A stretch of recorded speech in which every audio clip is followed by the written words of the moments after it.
problema de trabalhar na placa, ou pelo menos tentar trabalhar na placa sem saber, muitas das vezes não é nem a tentativa, é a tentativa na placa do cliente, ou a gente, no caso aí, como ninguém nasce sabendo, isso é comum, isso é normal, quem dera antes a gente pudesse aprender tudo de uma vez só, por isso que a gente tem que praticar e medir.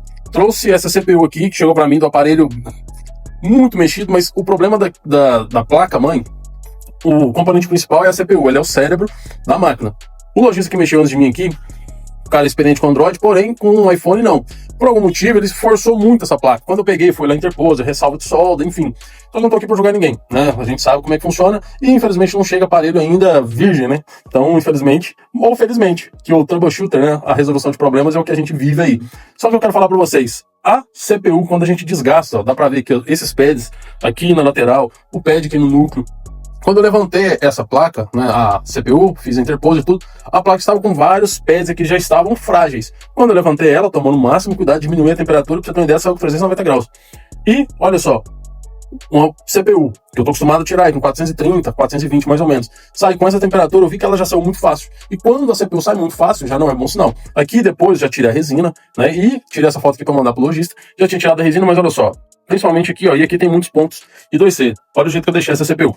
Depois de fazer o rebale aqui, a recuperação de alguns pads, olha só, tudo que ficou bonita. Para uma CPU que estava naquele estado, olha só, aqui são uma hora e meia, 2 horas de recuperação da CPU. Então dá para ver que muito daqueles pads que estavam rompidos, eu consegui fazer a recuperação deles, pelo menos os mais importantes aqui, e os GNDs em comum.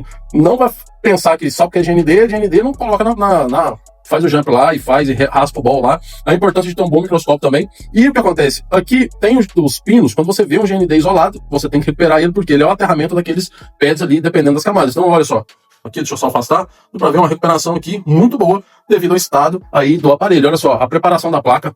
A parte mais simples é preparar a placa, né? Então eu tiro aqui toda a resina, a gente prepara. Vou mostrar pra vocês o pulso de boot também, sem CPU, tá? Uma placa aí 100%. E o cérebro, que é a CPU, é o mais importante nesse caso. A placa a gente consegue outra aqui, juntamente com o EEPROM, a gente pode trocar 1000 placas, desde que a CPU esteja 100%. Então, CPU aí, recuperada, placa preparada, vou mostrar para vocês o pulso de boot travado dessa placa e ficou show de bola. Mas o resultado não foi satisfatório, eu vou falar por quê. Aqui a placa sem CPU, preparada já, com 26 mA. A minha fonte, como eu levo ela para treinamento, ela consome 4 mV aí, 4 mA. Então tá na verdade aqui com 22 mV. Então a placa em perfeito estado, tudo preparado. E agora a solda da CPU. Tudo preparado, placa pronta, rebale feito, conferir os resistores, capacitores, medir tudo em volta para ver se não tinha nenhuma fuga, nenhuma falha. A CPU aqui, o melhor preparo possível nesse caso. Lá em cima eu sempre isolo o conjunto de buckles, os indutores, juntamente com a PMU, para que ela receba o mínimo de temperatura possível. Lembrando que o maior desgaste da placa, da PCB, sempre vai ser a alta temperatura. E fiz o rebale aqui, fiz a solda na placa e infelizmente esse aparelho não ligou. O aparelho voltou consumindo quase 4 amperes. E quando eu fui medir, olha só o estado que estava a NAND. Faça aquela intervenção sempre, porque quando a gente vai olhar o aparelho, como o estado da placa, a gente não sabe como é que tá por dentro. Fiz a separação da placa, tava muito pad ali na interpose aterrado, fiz a substituição. O aparelho travado em 80. Travou em 80, forcei DFU, não reconhecia DFU. Como eu olhei a lambreca que estava a placa, fui medir ali em volta de NAND todas as tensões presentes. Saquei a NAND para ver o clock do pino aqui do clock da NAND, entre o trabalho da CPU em NAND. 80 mV ou 80 mA, a CPU ela tem que estar trabalhando e todas as tensões têm que estar presentes. Quando eu saquei, não tinha clock e olha o estado da NAND. Então aqui já deu para ver que muita temperatura e muitos pads aqui desconectados, né? Fiz aqui, tirei, coloquei na dock original sempre, coloquei na dock original do aparelho, não entrava recovery, não entrava reconhecido DFU, sem NAND e ponto negativo, 80 mV. Fui medir todas as malhas, tensões presentes e infelizmente não teve o que fazer.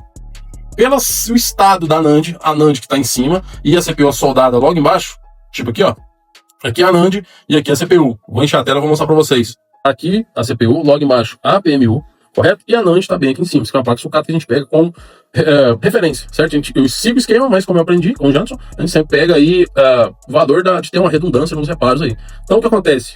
Placa preparada, travada, tudo certo, pads recuperados, tudo certo, DTCs não foram feridos, tudo beleza.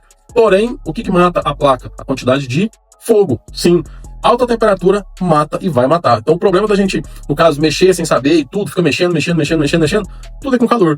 Preparar a placa, beleza, mas quando a CPU morre, infelizmente, não tem mais o que fazer. Então prepara a placa, faz swap, e aqui a gente investe um tempo, investe em placa sucata, prepara tudo para que o resultado seja sempre positivo, mas infelizmente, na bancada, não dá para recuperar tudo. Se nem o médico estuda aí 10, 15 anos, recupera todo o paciente, imagina a gente aí que também estuda bastante e se dedica bastante, trabalha com eletrônico. Então, olha só, placa, infelizmente, não tem o que fazer no caso da CPU. Então, é o que acontece na bancada. Chegou para você, não sabe, beleza, vamos praticar, vamos desossar o aparelho, mas sempre treinar em placa sucata. Sim, preparei uma placa antes. Essa aqui não é a placa do cliente. Preparei uma placa antes para voltar, para calibrar o punho, para calibrar a estação de ar, estação de solda, ferro de solda e todas as outras coisas que a gente precisa de calibração de punho. Estava em outro ambiente, estava viajando, estava em outro ambiente, voltei, preparei 3, 4 placas.